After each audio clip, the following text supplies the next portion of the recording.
जय हिंद दोस्तों। स्वागत है आपके अपनी YouTube channel learn with RK में। दोस्तों, आज की हमारी वीडियो में मौर्य काल से संबंधित 30 महत्वपूर्ण प्रश्न हैं जो आपकी परीक्षा के लिए बहुत ही महत्वपूर्ण हैं। अगर आप भी किसी प्रतियोगी परीक्षा की तैयारी कर रहे हैं और हमारे चैनल पर नए हैं तो अपनी बेहतर तैयारी के लिए हमारे चैनल से जुड़ जाएं, चैनल को सब्सक्राइब करें और हमारी पिछली वीडियो देखने के लिए आप हमारे चैनल के प्लेलिस्ट में जाकर हमारी सारी वीडियो देख सकते हैं।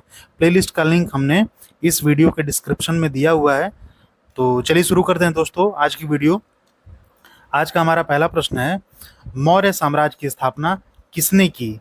तो ऑप्शंस हैं चंद्रगुप्त मौर्य, चाणक्य, अशोक और चंद्रगुप्त द्वितीय।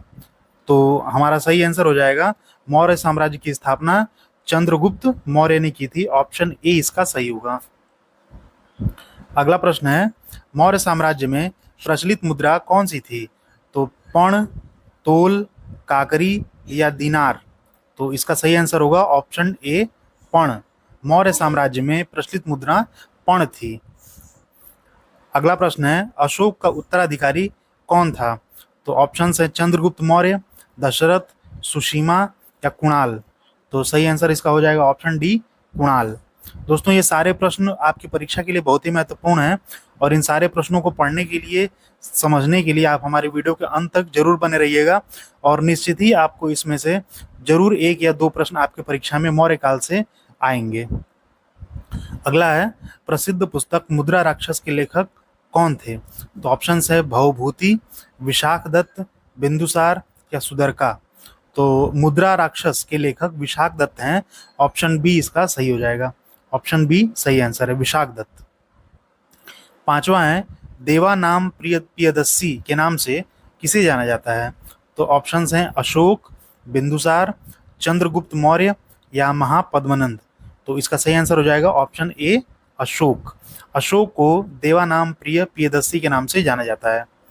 अगला प्रश्न है, कौटिल्य या चाणक्य किसका प्रधानमंत्री था? तो अशोक, बिंदुसार, चंद्रगुप्त मौर्य या महापद्मनंद। तो इसका सही आंसर होगा ऑप्शन सी चंद्रगुप्त मौर्य। कौटिल्य, जिसको चाणक्य भी कहा जाता है, यह चंद्रगुप्त मौर्य का प्रधानमंत्री था। अगला है, कलिंग विजय के बाद किसने बौद्ध धर्म स्वीकार कर लिया था?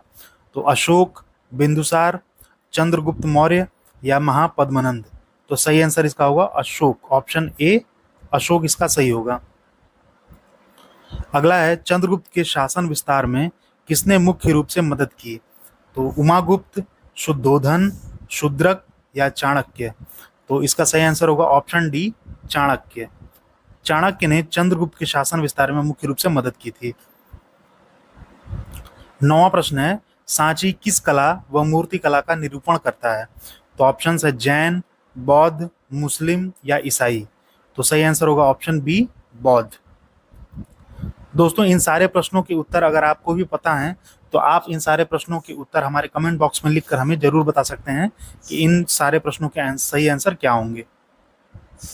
अगला है, सम्राट अशोक के किस पत्नी ने उन्हें सबसे ज्यादा प्रभावित किया था? तो ऑप्शंस है गौतमी, चांडालिका, कारुवाकी या चारुलता। तो सही आंसर इसका हो जाएगा ऑप्शन सी कारुवाकी। कारुवाकी जो सम्राट अशोक की पत्नी थी, इन्होंने सबसे ज्यादा प्रभावित अशोक को किया हुआ था। अगला प्रश्न है, अशोक ने अपने सभी अभिलेखों में एक रूपता से किस प्राकृत का प्रयोग किया हुआ है? ऑप्शन है अर्धमागधी या प्राकृत, शौरसेनी, मागधी या अंगिका। तो सही आंसर हो जाएगा अर्धमागधी या प्राकृत। 12वां प्रश्न है, बिंदुसार ने विद्रोहियों को कुचलने के लिए अशोक को कहां भेजा था? ऑप्शंस हैं उज्जैन, तक्षशिला, वैशाली या स्वर्णगिरी। तो सही आंसर होगा इसका ऑप्शन बी तक्षशिला। हमारा अगला प्रश्न है, मेगस्थनीज ने भारतीय समाज को कितने भागों में विभाजित किया? ऑप्शन है 4 भागों में, 5 भागों में, 6 भागों में या 7 भागों में। तो इसका सही आंसर होगा ऑप्शन डी 7 भागों में। मेगस्थनीज ने भारतीय समाज को 7 भागों में विभाजित किया था। अगला है, कौटिल्य के अर्थशास्त्र में निम्न में से किस पहलू पर प्रकाश डाला गया है? तो ऑप्शन है आर्थिक जीवन, राजनीतिक नीतियां, धार्मिक जीवन या सामाजिक जीवन। तो सही आंसर होगा इसका ऑप्शन बी राजनीतिक नीतियां। कौटिल्य के अर्थशास्त्र जो पुस्तक है उसमें मुख्य रूप से राजनीतिक नीतियों पर प्रकाश डाला गया है। अगला है, सांची में पहला स्तूप किसने बनवाया था? तो ऑप्शंस हैं बिंदुसार, चंद्रगुप्त मौर्य, अशोक या दशरथ। तो इसका सही आंसर होगा ऑप्शन सी, अशोक। सांची में पहला स्तूप अशोक ने बनवाया था। बहुत ही महत्वपूर्ण प्रश्न दोस्तों, कई बार परीक्षाओं में पूछा गया है। अगला प्रश्न है, पाटलिपुत्र को किस शासक ने सबसे पहले मगध की राजधानी बनाया? ऑप्शन है अनिरुद्ध, मुंडक, अजातशत्रु या उदयन। तो सही आंसर होगा ऑप्शन डी, उदयन। उदयन इसका सही हो जाएगा। पाटलिपुत्र को उदयन ने सबसे पहले मगध की राजधानी बनाया था। अगला है, पाटलिपुत्र में स्थित चंद्रगुप्त का महल मुख्यतः किसका बना हुआ था? तो लकड़ी का, पत्थर का, मिट्टी का या ईंटों का। तो सही आंसर इसका हो जाएगा ऑप्शन ए, लकड़ी का। अगला है, बराबर या गया जिला के गुफाओं का उपयोग किसने आश्रय गृह के रूप में किया? तो आजीवकों ने, थारुओं ने, जैनों ने या तंत्रिकों ने। तो सही आंसर होगा इसका ऑप्शन ए, आजीवकों ने। अगला प्रश्न है, किस अभिलेख से यह पता चलता है कि चंद्रगुप्त का प्रभाव पश्चिम तक फैला हुआ था? तो ऑप्शंस हैं अशोक का गिरनार अभिलेख, कलिंग अभिलेख, रुद्रदामन का जूनागढ़ अभिलेख या अशोक का सोपारा अभिलेख। तो सही आंसर इसका होगा ऑप्शन सी, रुद्रदामन का जूनागढ़ अभिलेख। दोस्तों ये भी बहुत ही महत्वपूर्ण प्रश्न है और ये प्रश्न बार बार परीक्षाओं में पूछा गया, आगे भी पूछे जाने की पूरी संभावना है। 20वां है, केवल वह स्तंभ जिसमें अशोक ने स्वयं को मगध का सम्राट बताया है कौन सा है? तो रुम्मिनदेही स्तंभ, कीन स्तंभ, भाब्रू स्तंभ या भास्त्री लघु स्तंभ। तो सही आंसर इसका होगा भाब्रू स्तंभ। अगला है, अर्थशास्त्र के लेखक चाणक्य किसके समकालीन थे? तो बिंदुसार, चंद्रगुप्त मौर्य, अशोक या दशरथ। तो सही आंसर होगा ऑप्शन बी, चंद्रगुप्त मौर्य। चाणक्य चंद्रगुप्त मौर्य के समकालीन थे।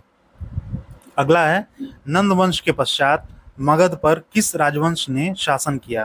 तो मौर्य वंश, शुंग वंश, गुप्त वंश या कुषाण वंश।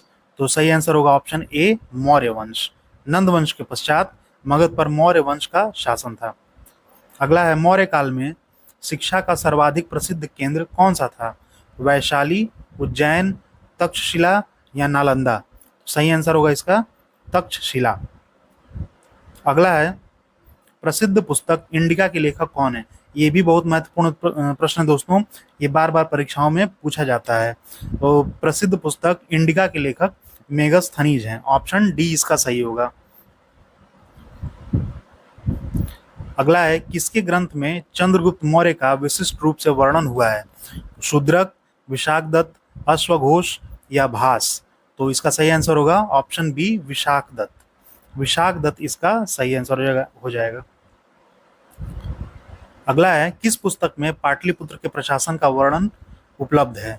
तो अर्थशास्त्र, अशोक का शिलालेख, इंडिका या दिव्यावदान। तो सही आंसर इसका हो जाएगा option D, option C, Indica. Indica में पाटलिपुत्र के प्रशासन का वर्णन उपलब्ध है। अगला है, अशोक के शिलालेखों में प्रयुक्त भाषा कौन सी है?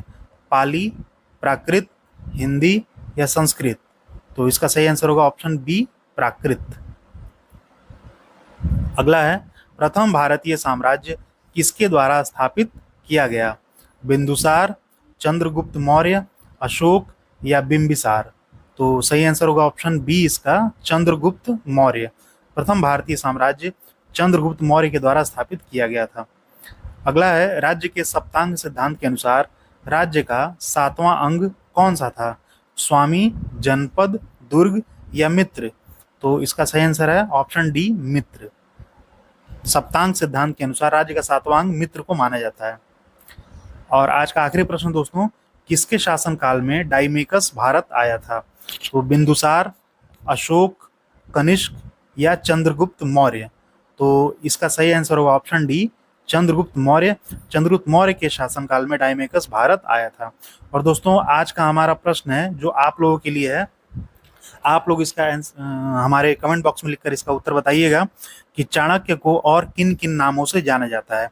बहुत ही महत्वपूर्ण प्रश्न है और परीक्षाओं में जब चाणक्य से संबंधित प्रश्न पूछे जाते हैं तो चाणक्य का केवल चाणक्य ही नहीं बल्कि इसके अन्य नामों के द्वारा भी उससे संबंधित प्रश्न पूछे जाते हैं।